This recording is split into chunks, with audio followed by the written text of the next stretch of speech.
Hi, today I am reading you an email that I received lately.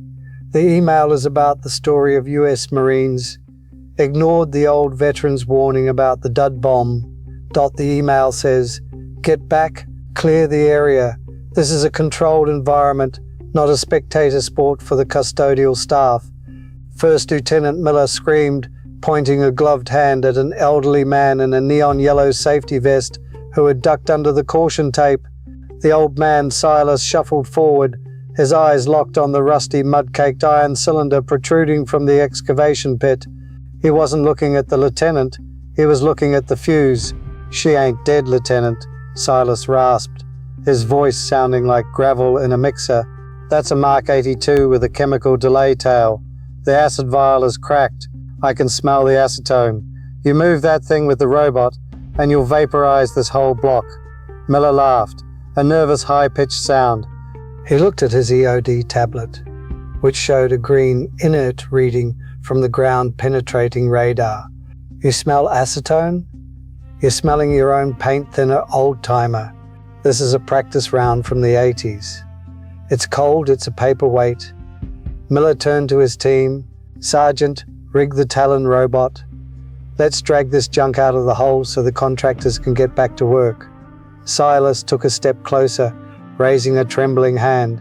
"Don't trigger the clamp, son." The vibration, Miller snapped. He shoved Silas back toward the perimeter. "I said get back. You are a janitor. I am an EOD officer. Go empty a trash can and let the professionals handle the explosives."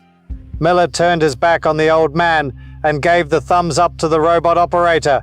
The hydraulic clamp on the robot whirred to life. It pinched the rusty casing. Crunch. And then, from deep inside the bomb, came a sound that every EOD tech fears more than death itself. A soft metallic click. The color drained from Miller's face. The tablet in his hand suddenly flashed red. The bomb wasn't a paperweight. It was a predator, and it had just woken up. The construction site, at the edge of Camp Lejeune, was a chaotic scar of red clay and diesel fumes. It was supposed to be the foundation for a new barracks, but the excavators had hit iron at 0900 hours, and everything had ground to a terrifying halt. The air was thick with humidity and the smell of turned earth. In the center of the site, surrounded by idle bulldozers and nervous construction workers, was the pit.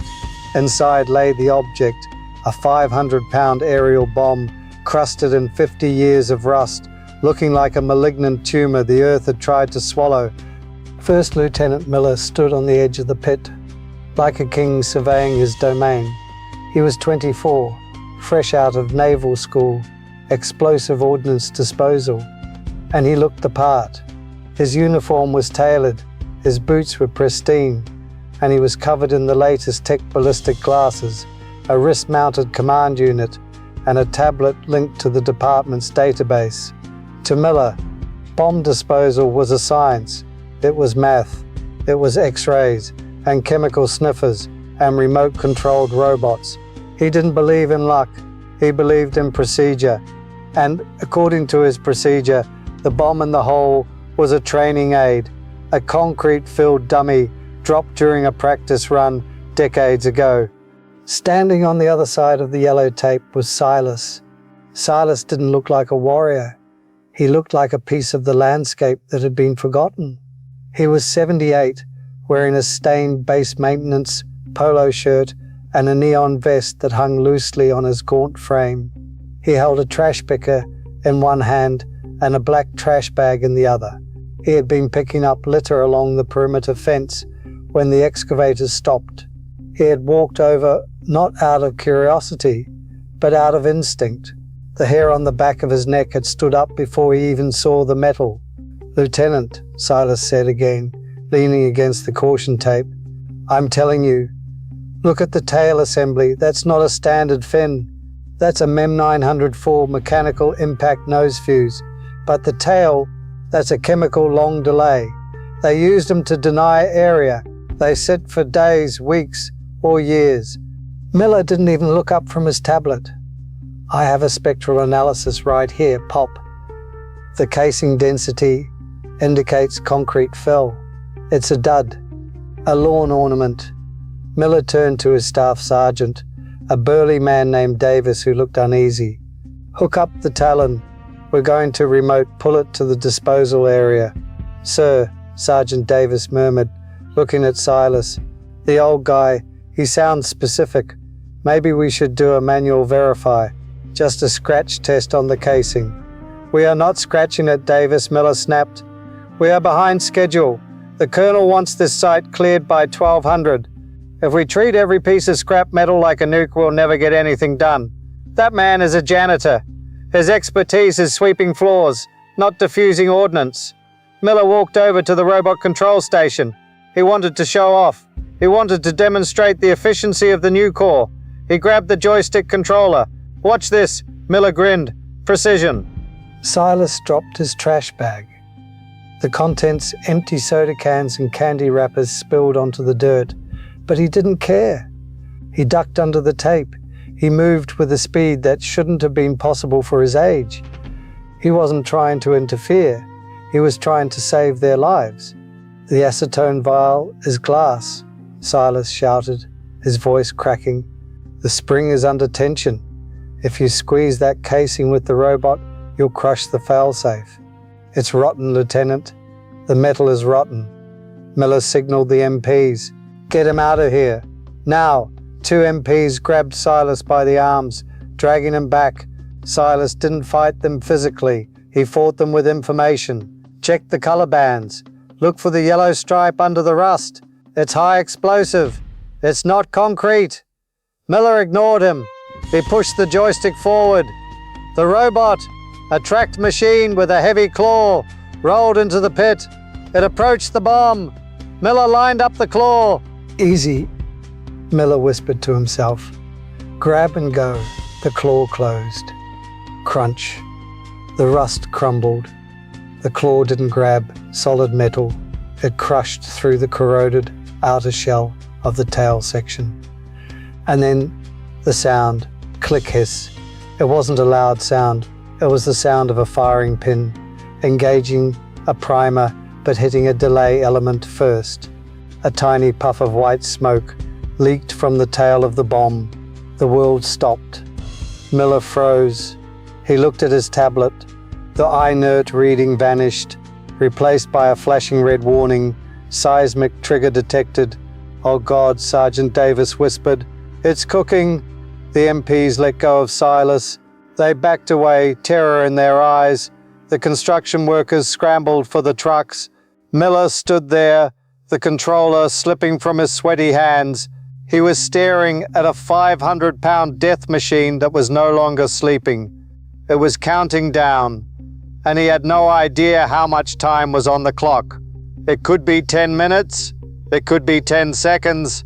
The science had failed. The tablet had failed. Silas stood up, brushing the dirt off his knees. He looked at the terrified lieutenant. He didn't look angry. He looked focused. He looked at his own hands, wrinkled, spotted, and trembling slightly. Then he looked at the bomb. Clear the area, Silas said. His voice wasn't raspy anymore. It was the voice of a master blaster. Everyone back to the 500-meter line. Now, Miller looked at the janitor, his arrogance instantly replaced by the crushing weight of impending death. You said it was chemical. How do we stop it? The robot. Can the robot cut the wire? The robot can't feel the tension, Silas said, walking past the MPs, walking past the lieutenant, heading straight for the pit. And you don't have time to program it. Where are you going? Miller screamed. It's live. Silas didn't stop. He stepped into the pit. He slid down the mud embankment until he was kneeling next to the hissing bomb.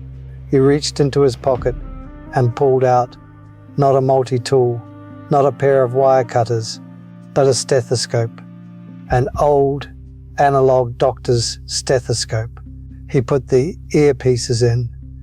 He placed the diaphragm against the rusty casing. He closed his eyes. I'm going to ask her nicely to stop, Silas whispered.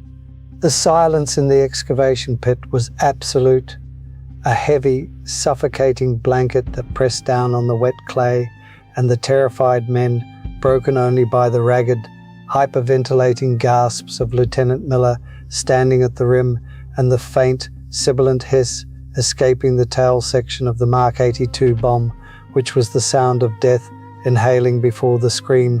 And folks, if you have never heard the sound of chemical degradation inside a live munition, you should thank your lucky stars, because it is a sound that lives in your nightmares forever.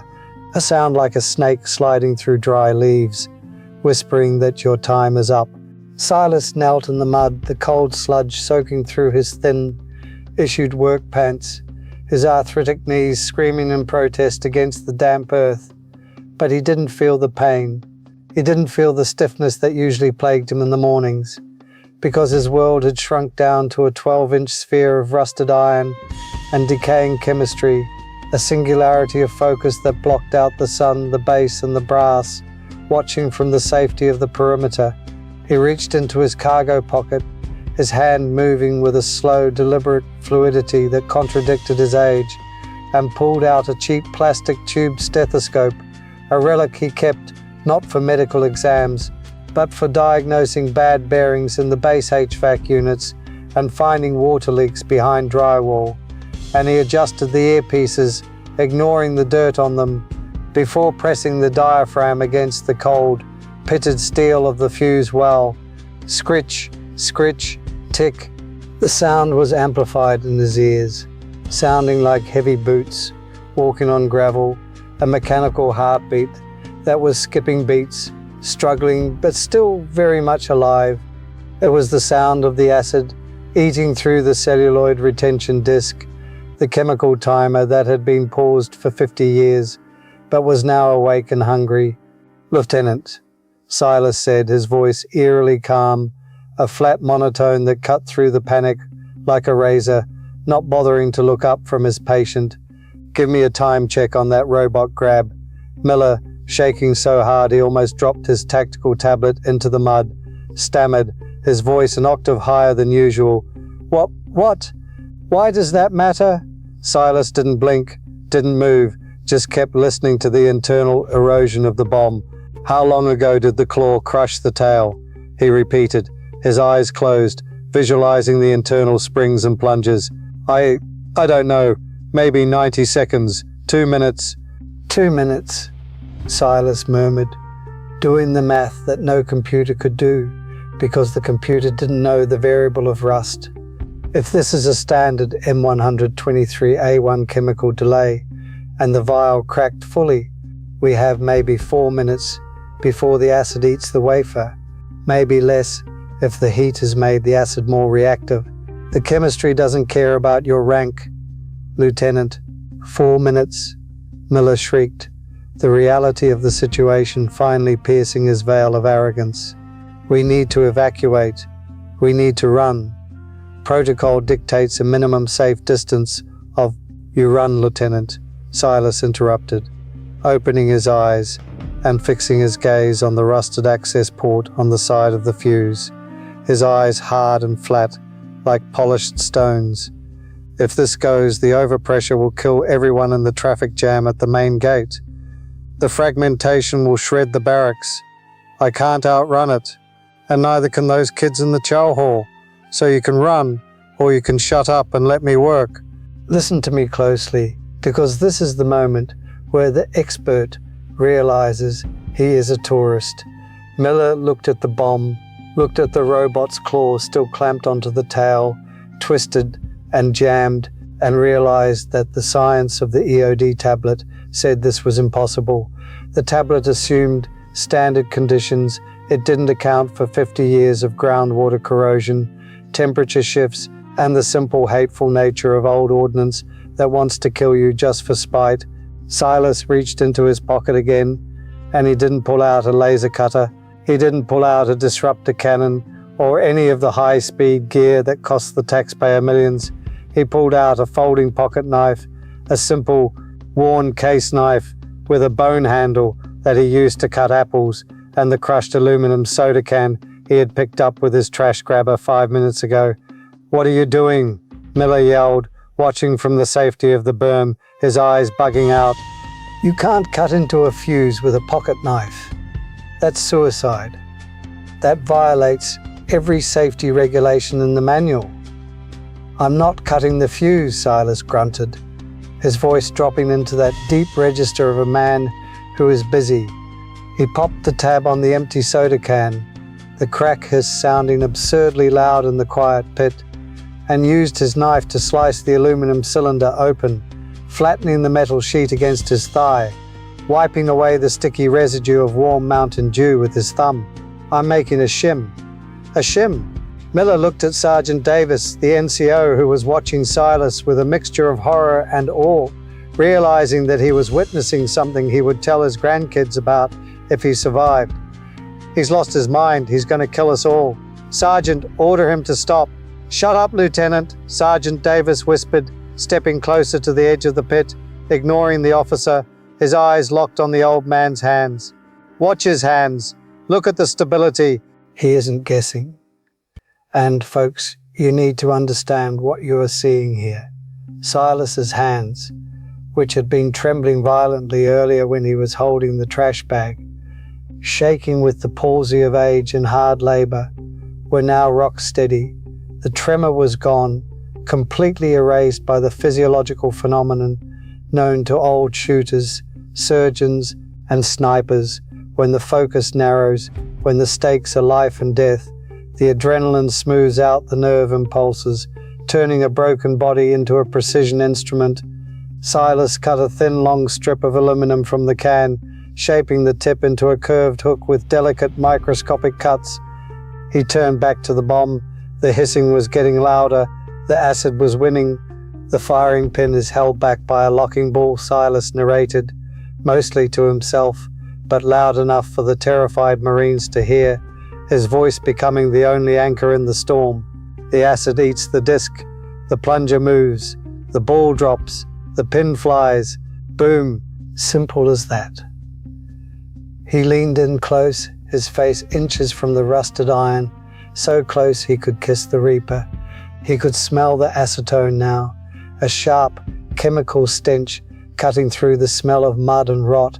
It smelled like nail polish remover and death, a smell he remembered from the tunnels in '68.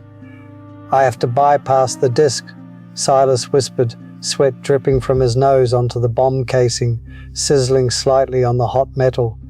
"I have to mechanically block the plunger before the acid finishes its meal."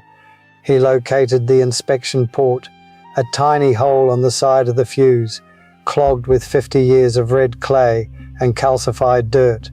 He used the tip of his pocket knife to gently, agonizingly scrape the mud away, flake by flake. One slip, one hard knock, and the vibration could shatter the remaining celluloid wafer, sending them all to the pearly gates in a cloud of pink mist. Scrape, scrape, pause. "He's picking the lock," Sergeant Davis realized, his voice hushed with reverence. "He's trying to jam the striker through the inspection port. I've heard about this, but I thought it was a myth.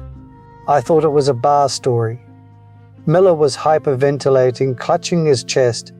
"That's not in the manual, that's not in the database. You can't just jam a bomb with garbage. That is a Class A hazard."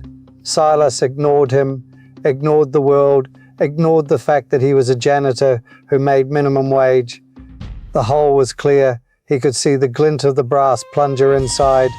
It was moving, slowly, imperceptibly, creeping forward like the hand of a clock, counting down the seconds of their lives. He took the aluminum strip, the garbage shim made from a discarded soda can. He slid it into the inspection port with the grace of a heart surgeon. Resistance. The metal strip hit the side of the plunger. Silas rotated his wrist, feeling the internal mechanism through the thin strip of aluminum, feeling the tension of the spring, the grit of the rust. He needed to slide the shim between the plunger shoulder and the striker stop, a gap of maybe 2 millimeters. "Come on, sweetheart," Silas whispered, his voice tender, talking to the bomb like it was a lover. "Don't be jealous. Just let me in. I'm not gonna hurt you." His click. A loud mechanical sound echoed from the bomb, a sound like a bolt slamming home. Miller flinched, covering his head, screaming detonation, but the explosion didn't come. Silas froze. His eyes went wide. The shim had slipped. The plunger had moved forward, crushing the soft aluminum. That was the first detent, Silas said, his voice tight, the first sign of fear creeping in. The disc is gone. The aluminum was too soft. We are running on the safety spring now. I have maybe 30 seconds before the spring fatigue fails and snaps the pin. The soda can didn't hold. He pushed the shim harder, but it just bent, crumpling like tinfoil against the immense pressure of the spring. It was too soft. The soda can wasn't strong enough to hold back the spring tension of a 500-pound bomb designed to penetrate bunkers. I need steel, Silas hissed, spitting the words out. He looked around the mud pit. Nothing but rocks and clay. He looked at the robot. The Talon was dead, its battery drained by the heavy lift, its claw locked onto the tail, $1 million paperweight. Lieutenant, Silas roared, the command voice of a non-commissioned officer erupting from his throat, a voice that hadn't been used in 40 years, but was still polished and lethal. Throw me your knife, the benchmaid, now. Miller hesitated, his hand going to his vest, his brain still trying to process the chain of command. My knife? That's a $300, throw it or die, Silas screamed, his eyes burning with blue fire. Miller fumbled for the high-end tactical knife on his vest, the one he kept perfectly sharpened and never used for anything harder than opening MREs. He tossed it into the pit. It landed with a wet splat in the mud 3 feet from Silas. Silas lunged for it, scrambling on all fours like a crab. He grabbed the knife. The blade was thick, high-carbon steel, serrated at the base, much stronger than the soda can. But as he held it, he looked at the inspection hole. The blade was too thick. It wouldn't fit. Silas looked at the bomb. He looked at the knife. He looked at the robot claw clamping the tail. He realized he couldn't stop the firing pin from the inside. The finesse game was over. The lock-picking was over. Now it was a street fight. I can't jam the pin, Silas said, standing up, holding the knife in a reverse grip, his posture shifting from mechanic to warrior. The shim failed. The acid is done. The only thing holding that pin back is a rusty spring that's about to snap. He walked over to the tail section where the robot claw was crushed, placing himself directly over the blast zone. What is he doing? Miller whimpered, unable to look away. Silas jammed the blade of the lieutenant's knife into the gap between the fuse body and the bomb casing, right where the threads joined the nose cone. He wasn't trying to disarm it. He was trying to break the connection. If I can separate the fuse from the booster charge, Silas grunted, leaning his entire body weight onto the knife handle, the veins in his neck bulging like cables. The fuse pops, but the bomb sleeps. It was a technique called stripping the thread. It required brute force and zero fear. It meant intentionally detonating the blasting cap in your face in hopes that you could sever the train before it hit the main explosive. It was a Hail Mary pass with a hand grenade. Get down! Silas screamed, looking at Davis, looking at Miller, his eyes clear and calm. He slammed his boot onto the handle of the knife, driving it like a wedge, hammering it deep into the rusted threads. The metal shrieked. Silas didn't stop. He kicked it again and again, violent, animalistic kicks, driving the steel wedge into the heart of the mechanism. Crack! The fuse housing split. A puff of white smoke vented from the crack. Fire in the hole! Silas yelled, not diving for cover but leaning into the bomb, using his body to shield the separation point, applying maximum leverage to the knife handle. And folks, right there in that split second, the universe held its breath. The young Lieutenant Miller, the high-speed expert, was cowering in the dirt, praying to a god he hadn't spoken to in years, while the old forgotten janitor, the man they laughed at, the man they ignored, was standing tall, wrestling a dragon with a pocket knife, proving once and for all that you can strip the uniform off a Marine, you can age him, you can break his body, but you can never ever take away the fight, because that fight is woven into his DNA, it is burned into his soul, and when the chips are down, when the tech fails and the lights go out, it is that ancient primal fight that stands between civilization and the darkness. The blasting cap popped a sharp, deafening bang that sounded like a gunshot right next to Silas's ear. A flash of fire erupted from the fuse, while singing Silas's eyebrows and blasting soot into his face. He was thrown backward by the concussion, landing hard in the mud, the wind knocked out of him. But there was no earth-shattering roar. There was no shockwave leveling the base. Just the pop of the cap. And then silence. The fuse had detonated, but Silas had severed the head from the snake. The main charge sat there dumb and blind, a 500-pound paperweight. Silas lay in the mud, coughing, his ears ringing, his chest heaving, staring up at the blue sky, feeling the mud seep into his clothes, and for the first time in a long time, he felt alive, he felt valuable, he felt the heavy, crushing weight of duty lift off his shoulders, replaced by the light, airy feeling of vindication. He turned his head and spat a glob of blood and tobacco juice into the dirt. "Checkmate," he whispered to the bomb. "Checkmate." The physical world of the construction site, the mud, the screaming lieutenant, the humidity vanished instantly. As Silas slammed his heel down onto the knife handle, time dilated, stretching that fraction of a second into an eternity. He was no longer a janitor in a neon vest. He was 22 years old, shirtless, sweating in the suffocating heat of a tunnel in Cu Chi, Vietnam, 1969. The air was heavy with the smell of carbide lamps and fear. He was a tunnel rat, one of the insane few who crawled into the earth to hunt the enemy in their own homes. In the dark of the tunnel, Silas wasn't looking at a Mark 82 bomb. He was staring at a booby trap, a wire stretched across the darkness, connected to a Chicom grenade. He remembered the feeling of being alone, the crushing weight of the earth above him, the knowledge that if he made a mistake, he wouldn't just die, he would be buried in a tomb of his own making.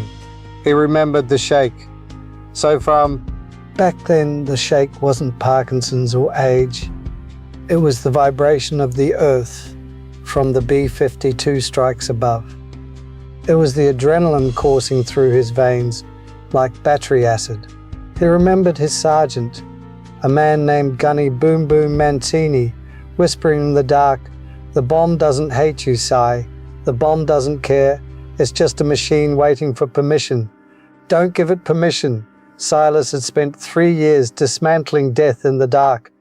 He had learned the language of springs and wires. He learned that technology lies, but tension tells the truth. A taut wire sings. A loose wire lies. A rusty spring groans before it snaps. The lieutenant with the tablet, Miller, he didn't understand the language. He thought the bomb was a digital problem. He thought he could solve it with code. But Silas knew the bomb was an animal. It was old, cranky, and dying. And like a dying animal, it was most dangerous right at the end. As he drove the knife down, Silas felt the vibration travel up his leg. He could visualize the interior of the fuse. He saw the striker pin released by the failed spring. He saw it flying forward, hungry for the primer. I am faster, Silas thought. I am the intervention. He wasn't trying to be a hero. He didn't care about the medal or the recognition or proving the lieutenant wrong. He cared about the physics. He cared about the construction workers who were eating sandwiches in their trucks 500 yards away. He cared about the fact that he was the only thing standing between order and chaos. In that split second, Silas felt a profound sense of peace. This was where he belonged, not mopping floors, not picking up trash, but here on the razor's edge, wrestling with the devil, the indignity of his daily life, the invisibility, the "Hey Grandpa" comments, the dismissal, All of it evaporated. The bomb respected him. The bomb knew who he was. Click! The sensation of the striker hitting the primer vibrated through the steel. Flash. The blasting cap detonated. In his mind, Silas saw the white light. He braced for the darkness. He accepted it. Okay, he thought. I held the line, but the darkness didn't come. The stripping technique. It was a gamble. By driving the wedge, he had physically severed the fuse. Well from the main explosive fill, he had snapped the neck of the dragon just as it breathed fire. The blasting cap popped, a sharp, loud bang like a large firecracker, but the main charge, the 500 pounds of tritonal, remained silent. The shockwave of the cap blew the fuse assembly out of the bomb body, launching it into the mud wall of the pit. Silas was thrown backward by the concussive force of the cap. He hit the mud hard, the wind knocked out of him. His ears were ringing with a high-pitched whine that drowned out the world. He lay there in the muck, looking up at the sky. It was blue. A single hawk was circling. He took a breath. It hurt. His ribs were bruised, but he was breathing. He looked at his hands. They were covered in red clay and black soot. They were trembling again, not from age, but from the adrenaline dump that comes after you cheat death. He rolled over and looked at the bomb. The main body was intact. The tail was mangled. A smoking hole remained where the fuse used to be. The beast was dead. Silas, slowly, painfully, pushed himself up to a sitting position. He reached into his pocket, his hand shaking violently now, and pulled out a handkerchief. He wiped the soot from his face. He looked up at the rim of the pit. Lieutenant Miller was standing there, staring down into the hole. His tablet lay in the dirt where he had dropped it. His face was pale, his mouth agape. He looked like a child who had just watched his father kill a monster. Silas spat a glob of mud onto the ground. He picked up his trash picker, which had landed next to him. "She's cold, Lieutenant," Silas rasped, his voice echoing in the silent pit. "You can have your robot back now." The ringing in Silas's ears slowly subsided, replaced by the frantic shouting of the MPs and the heavy rhythmic thumping of approaching rotors, signaling that the seismic trigger alert from Lieutenant Miller's dropped tablet had not only registered locally, but had lit up the base's threat matrix like a Christmas tree. Silas sat in the mud, breathing heavily, the adrenaline crash hitting him with the force of a physical blow, leaving his limbs heavy and his mind strangely detached from the chaos erupting at the rim of the pit. He looked at the mangled fuse assembly lying in the clay, a twisted piece of smoking metal that looked more like a piece of industrial waste than a mechanism that had almost vaporized 3 city blocks, and he felt a profound, exhausting satisfaction. He reached for his trash picker, his knuckles white and trembling, not from fear, but from the sheer electrical overload of his nervous system, and used it to leverage himself to his feet. Just as Lieutenant Miller came sliding down the mud embankment, his pristine uniform now stained with the red clay of his failure. Miller didn't look like an officer anymore. He looked like a ghost, his face drained of blood, his eyes wide and unseeing as he stared at the gaping, smoking hole in the nose of the bomb where the fuse used to be. He looked at the knife, his own expensive custom Benchmade still wedged into the casing, the blade bent at a 90-degree angle, a silent testament to the brute force Silas had applied to sever the connection between the trigger and the payload. Miller reached out a shaking hand toward the bomb, but stopped short of touching it, as if he expected the beast to wake up and bite him. His entire worldview of digital safety and remote-controlled warfare having been shattered by a 78-year-old janitor with a pocket knife and a death wish. You hit it," Miller whispered, his voice cracking, stripping away the veneer of command to reveal the terrified boy underneath. "You hit a live blasting cap with a hammer blow. That's impossible. That's insane." Silas didn't answer immediately. He was busy checking his own ribs, probing the tender flesh beneath his dirty polo shirt to see if the concussion bad cracked anything. It wasn't insane, Lieutenant. Silas rasped, spitting a glob of grit onto the ground. It was physics. The cap is faster than the booster, but only if you separate the train. I broke the tracks before the train could leave the station. It's an old tunnel rat trick. We called it divorce court. You separate the head from the body, and the body stops fighting. Miller looked up at Silas, really looked at him for the first time, seen past the neon vest and the wrinkles to the predator lurking underneath. You saved us, Miller choked out. The reality of his own imminent death finally catching up to him. I almost killed everyone. I trusted the screen. The screen said it was inert.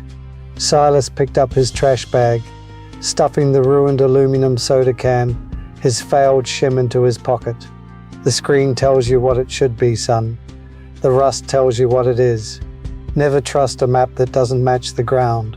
Before Miller could respond, the sound of heavy tires crunching on gravel announced the arrival of the cavalry. But this wasn't the standard MP response team. This was a convoy of black SUVs, flanked by up-armored Humvees, the lead vehicle flying the distinct red flag of a major general. The doors flew open before the vehicles even came to a full stop, and out stepped General Bulldog Rourke, the base commander, a man known for eating concertina wire for breakfast and dismantling officers for lunch. Rourke didn't walk, he stormed, his boots hammering the ground, followed closely by the base sergeant major and a team of frantic EOD senior advisors who looked ready to have a heart attack. Rourke marched straight to the edge of the pit, ignoring the salutes of the terrified MPs, his eyes scanning the scene with the precision of a laser designator, the idle excavators, the abandoned robot, the lieutenant in the mud, and the old man in the neon vest. Report! Rourke bellowed, his voice echoing off the sides of the excavation. My board is showing a Category 1 detonation alert. Why is this base still standing? And why is my EOD officer playing in the mud with a civilian? Lieutenant Miller scrambled to his feet, trying to snap to attention, but his legs were jelly, and he slipped, falling back onto one knee in a pathetic display of lost composure. He couldn't speak. His throat was closed off by the suffocating weight of his failure. It was Sergeant Davis, the NCO, who had watched the whole thing from the rim, who stepped forward, snapping a crisp salute. General, we encountered a Mark 82 with a chemical long delay fuse. Sir, the lieutenant's scan indicated inert concrete. The robot engaged, crushing the delay mechanism, activating the firing sequence. Rourke's eyes narrowed, shifting from Davis to Miller. A live chemical fuse. And you crushed it. That's a death sentence, Sergeant. Why am I not breathing pink mist right now? Davis pointed into the pit, directly at Silas. Because of him, sir. The civilian, the maintenance worker, he jumped into the pit. He attempted a mechanical jam, and when that failed, he executed a kinetic separation of the fuse well using a combat knife. He stripped the thread. Sir, he took the blast of the cap to the face to save the main charge. The general went silent, a terrifying silence that was heavier than the bomb itself. He slid down the embankment, his polished boots sinking into the mud, and walked over to the bomb. He inspected the mangled tail. He inspected the hole in the nose. He looked at the bent knife.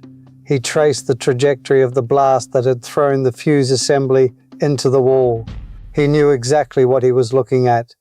He had seen this technique once before in a training film from 1969 that was stamped top secret because the survival rate was less than 5%. He turned slowly to face Silas, who was leaning on his trash picker, looking tired and ready for a nap. Rourke studied the old man's face, the deep lines, the cataracts, the trembling hands. Then his eyes drifted to the faded tattoo on Silas's forearm, barely visible under the grime, a rat holding a lantern and a .45 pistol, the insignia of the tunnel rats. I know you, Rourke whispered, the gravel in his voice softening into something approaching awe. You're Silas Thorne, Sergeant Thorne. You were the NCOIC of the tunnel clearance team at Cold Chi. They said you died in Laos in 71. Silas shrugged, a small, crooked smile touching his lips. I got better, General. Just took the scenic route home. Figured I'd keep a low profile. Mopping floors is quieter than hunting Charlie. Rourke shook his head, looking at the bent knife still stuck in the bomb. You stripped a Mark 82 with a Benchmade, with no suit, with no backup.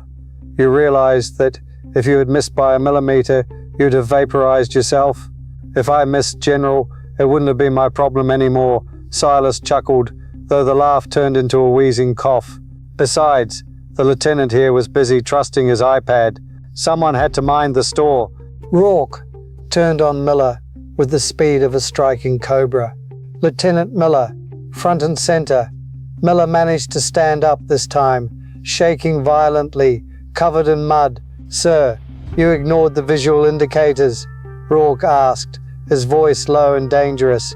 You ignored the input of a veteran. You relied on GPR data for a munition that has been degrading in the ground for 50 years. Sir, the protocol states. Miller stammered. Protocol?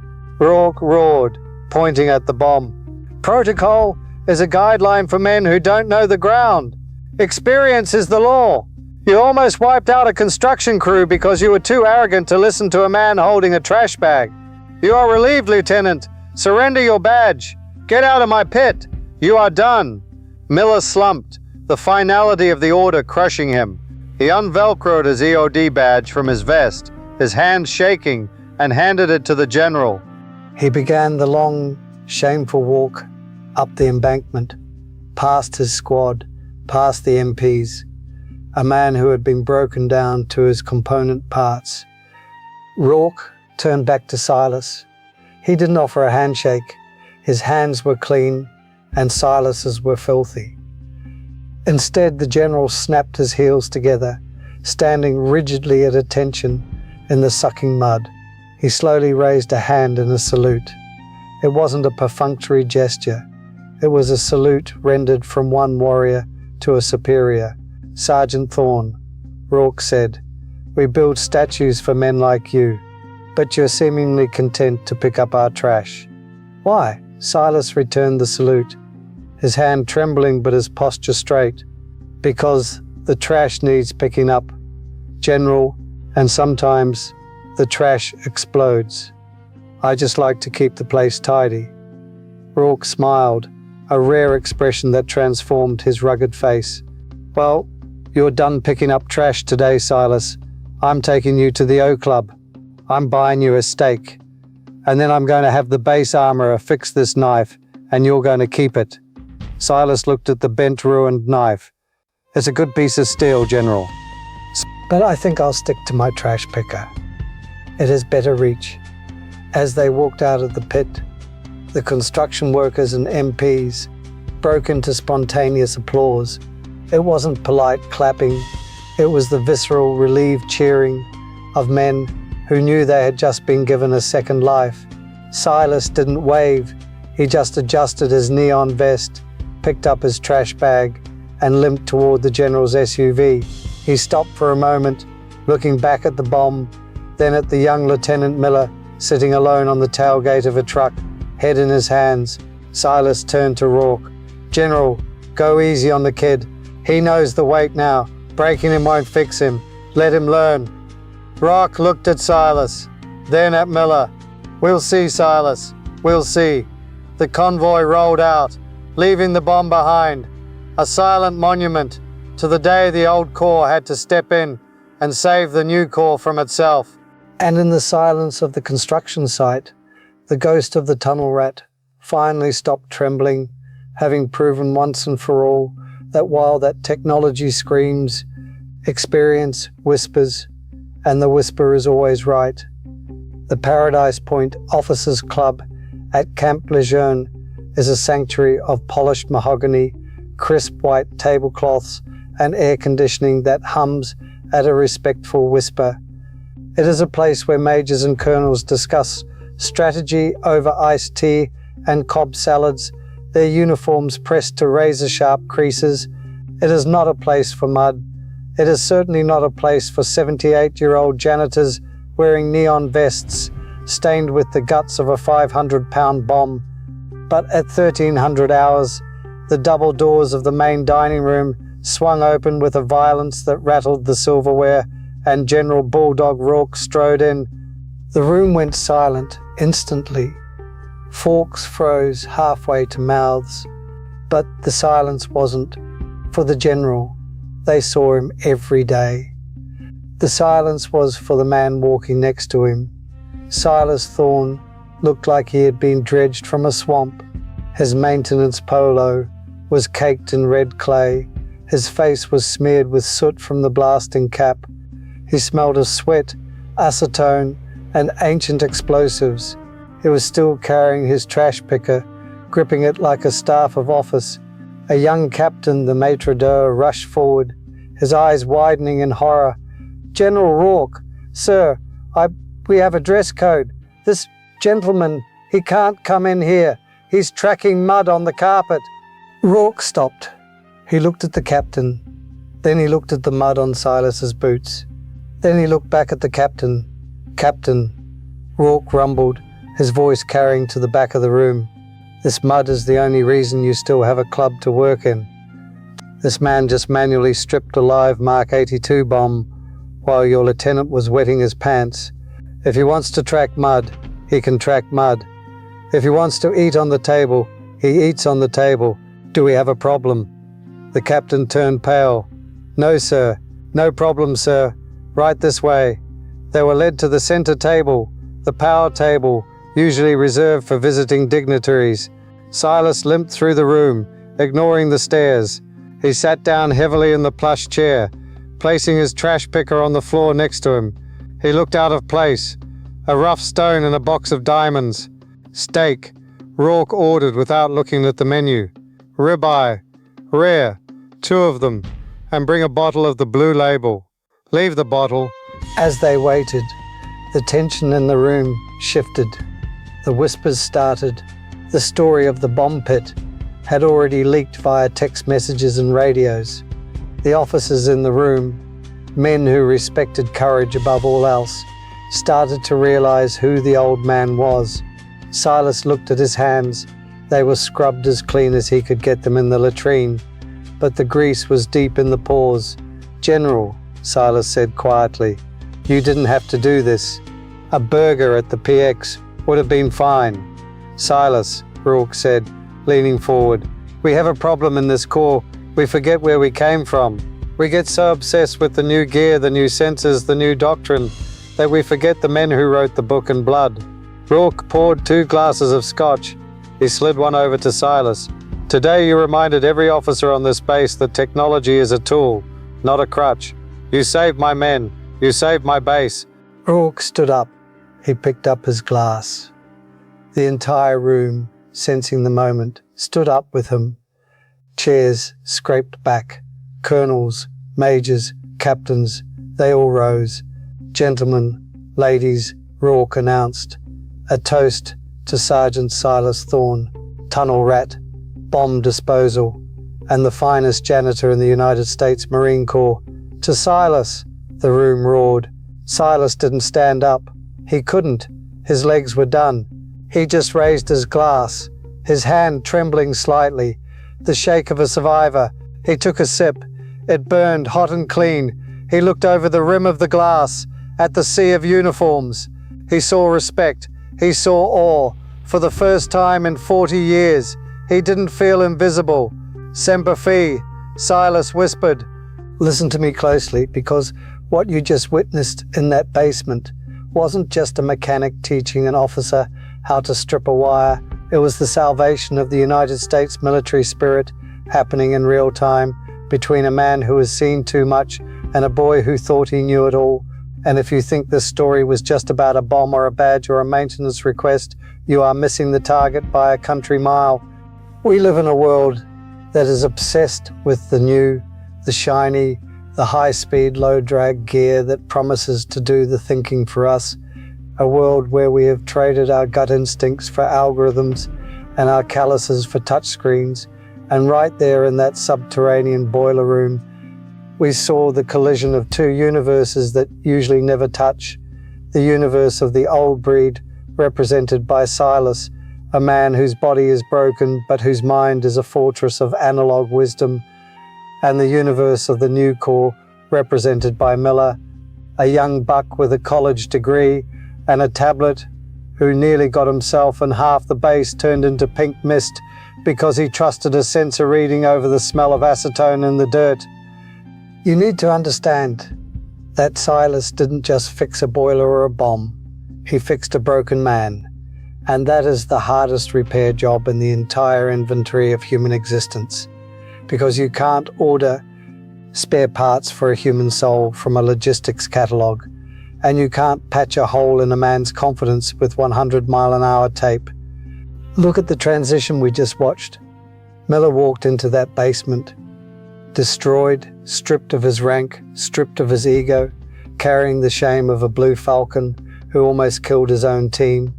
He was ready to quit, ready to punch out and go fade into the civilian world where he could pretend none of this ever happened. But Silas, that old warhorse, he saw something the general didn't. He saw that Miller wasn't useless. He was just uncalibrated. He was a weapon that had never been fired, a tool that had never been used. And instead of kicking him while he was down, instead of laughing at the officer cake eater who lost his badge, Silas did what every true NCO, every true leader, and every true man worth his salt is supposed to do. He reached down into the mud and pulled him up. But don't get it twisted. He didn't pull him up with a hug and a participation trophy. He pulled him up with work, with grease, with the undeniable reality of rust and steel, because Silas knows the secret that modern society has forgotten, which is that you cannot think your way out of shame. You have to work your way out of it. You have to build your redemption with your own two hands until the sweat washes away the guilt. That bucket of scrap metal on the table wasn't trash, folks. It was a curriculum. It was a test of character that no multiple choice exam at the academy could ever replicate. Because when you are down there in the dark, relying on your fingertips to feel the tension in a spring, you are reconnecting with the physical world. You are learning that actions have consequences, that if you force a thread, it strips, that if you ignore a vibration, the bearing fails, and that is the exact lesson Miller missed out on the excavation site. The tragedy of the modern military, and how the tragedy of the modern world, is that we have insulated ourselves from reality. We sit in air-conditioned containers, flying drones, thousands of miles away. We make decisions based on PowerPoint slides. We treat war like a video game where the graphics are good and the respawn button is always available. But Silas is a living reminder that war is not digital. War is smell. War is heat. War is the vibration of the ground when a mortar hits. War is the look in a dying man's eyes, and you cannot download an app to understand that. When Silas told Miller to stop looking at the world through a screen and start feeling it, he wasn't just giving maintenance advice.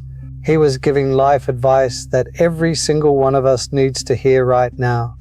Because how many of us are walking around like Miller, staring at our phones, trusting the news feed, ignoring the rot in our own foundations, ignoring the noise in the pipes of our own lives until something explodes.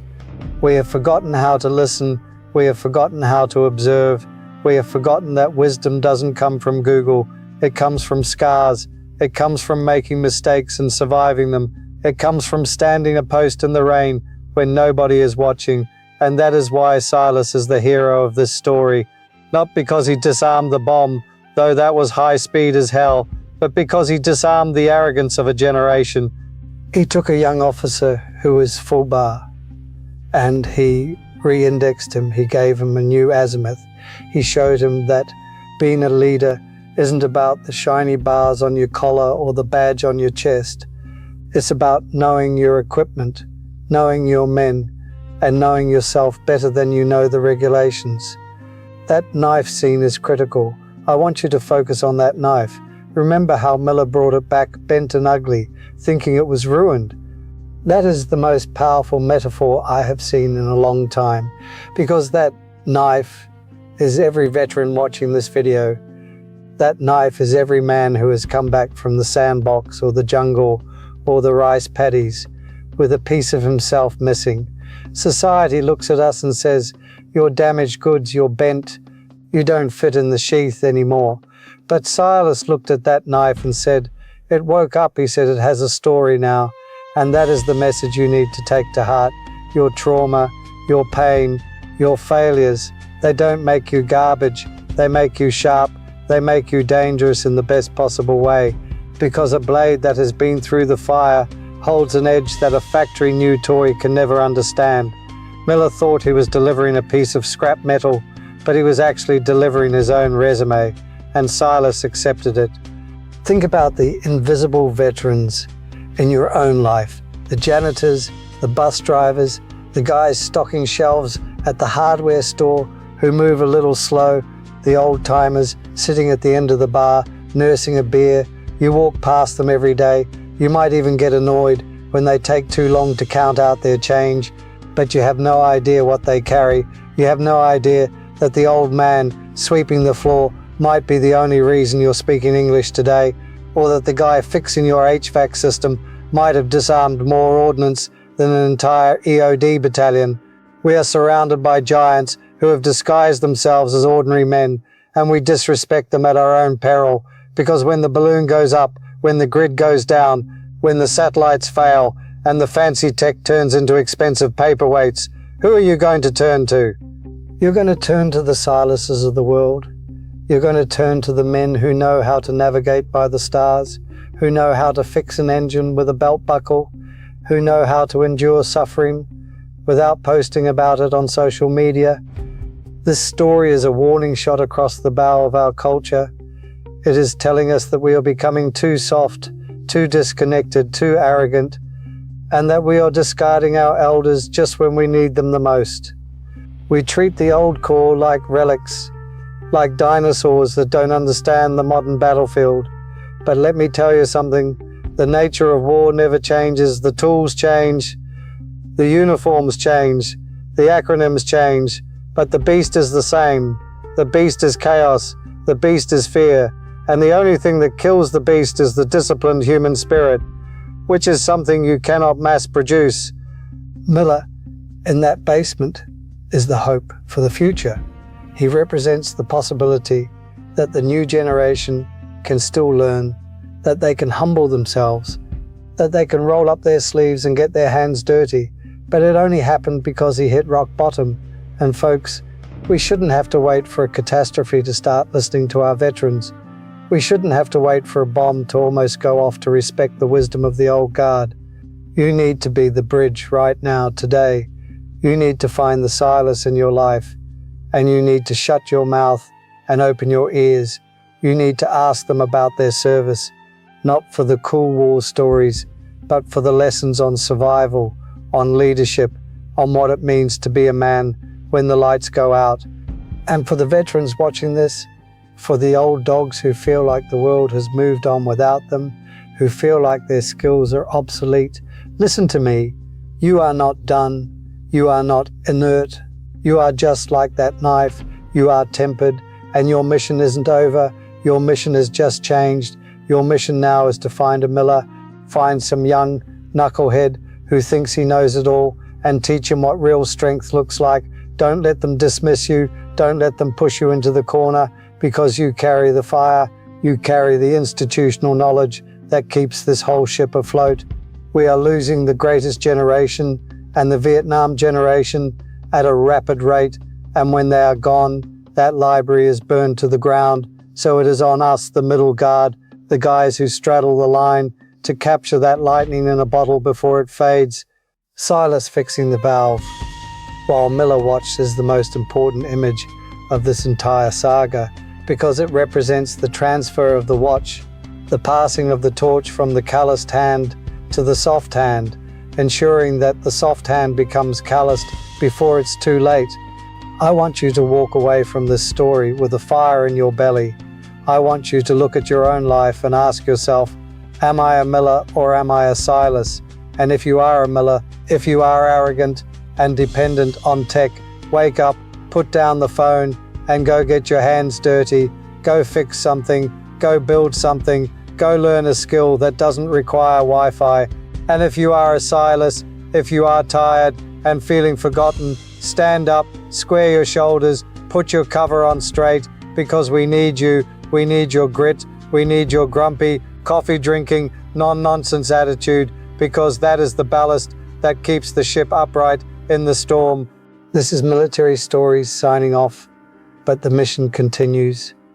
The mission is to remember, to respect, and to ensure that the old core never truly dies as long as one of us is left to tell the tale.